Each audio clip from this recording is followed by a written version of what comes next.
dito. Wala, kailan pa nagkaroon ng aircon sa classroom namin? Ang lamig! Walang dalang jacket.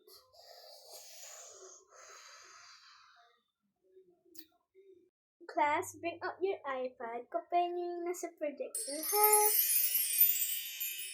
Sige, upo muna ako. Ano daw? iPad? Wala naman akong pabili nun. Grabe, iyaman talaga ng mga tao dito. Ay, paano kaya ako may idea ako. Pwede ba ako magsulat dito? Wala kasi akong iPad. Wala akong iPad. Class, diba nasa requirements namin dapat may iPad kayo? Pabili ka sa nanay mo, ha? Ako kukuha ng pambilihan.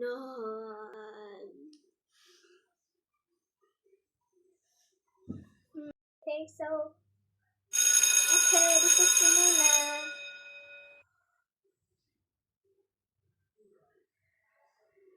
Big canteen na yun. Finally.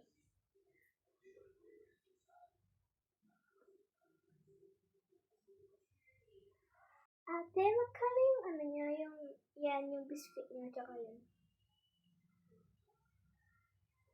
Kano po? Ako lang dito. Don't call me ate. Ayan, 30 pesos and yan, 1,000 pesos. Ano, nag-bayad ka? Diba wala kasi mukhang mahirap, diba? Huh? Hindi na pala, bye. Yung tao dito gusto nung lumipat. Kasi ma'am. Ay, ma'am, corazon, ma'am. Oh my God, mom. Nalipat po ako ng classroom. Super mahal. Oh my God, help me. Paano po? Please. Gusto na pong bumalik. Sige, kakausapin ko na yung advisor mo, ha? Sige, bye. Morning po, ma'am. Pwede mo makiusap? Kasi. Okay, thank you. Bye. Salamat.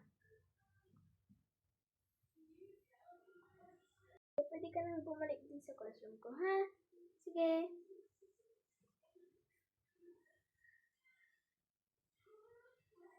Not real. Miss ko to. Yeah. Ay, uwi na.